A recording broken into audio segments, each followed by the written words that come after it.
Einar, þetta var löng og erfið fæðing, svakalegu leikur maður. Já, ég skil alla það sem eru skottir í þessar íþrótt. Þetta var bara geðveikur leikur sko. Sveiflukenndur, getum við sagt það? Já, ég held að það sé bara gott orðið þetta. Liðin voru svona að taka rispu til skiptis og bæði í venjulegum leiktíma og í framlíkingunum báðum. Það sem að bæði liðin virtust vera að klára og hitt liðið kom tilbaka og þú veist, þvílík tilþrif hérna í báðar áttir. Þannig að þetta var bara hágæði og taumlaus skemmtun.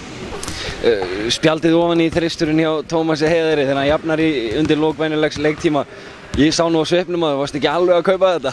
Nei, sko málið er náttúrulega við feilum fyrir það fyrsta. Það er 3 stiga munur og við vorum búin að leggja upp að við ætlum að reyna að brjóta, gefa þeim þá frekar 2 vítaskot en var það einhver misskilningur og Tommi náttúrulega bara var tilþrifa kallinn í kvöld. Hann bæði setti hennar risa þrist, tók þvílíka vörstur hérna bara eins og einhver 5 sko, þannig að hann var bara í hælatunum og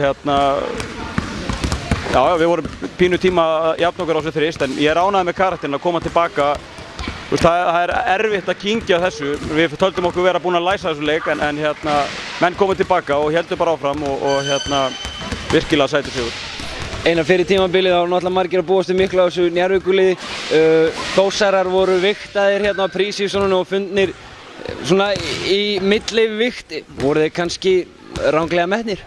Já, ég segi fyrir mitt leyti að ég veit bara hvað Benedikt Guðmundsson stendur fyrir og ég man ekki eftir honum með eitthvað miðlungslið og í þessu tilviki, þú veist, búin að setja saman bara hörkulið sem á eftir að stríða mönnum og voru 3-1 fyrir leikinn í dag, þannig að mér finnst það bara mögnu umræða að menn hafi gleymt að tala um þá í ljósi þess að þeir eru búin að gera frábærlega síðustu árin og bara rekrútuðu vel. Við skulum ekki gleyma því að þeir fengu Ragnar Nataleson sem er búin að vera frábær og taka gríðarleg framförum á þessum kemurinn. Nema hann er Sovic, Benni veit hvað Sovic stendur fyrir og hann er að kreista allt út úr hann sem hægt er að kreista.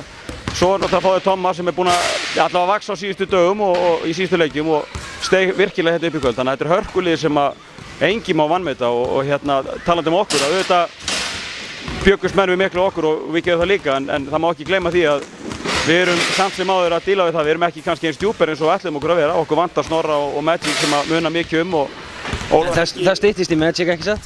Vonandi, og Ólafur Helgi er að stíga svona jafnt og þétt inn, þannig að ég veit að við erum bara eftir að vera betri og það sem meira er að gamli maðurinn spila hjá mér 40 mínútur í kvöld, hjartveikur andskoti, þannig að ef hann getur pólað upp svona þá rífið niður 13 frákust, þá er ég í toppmálum.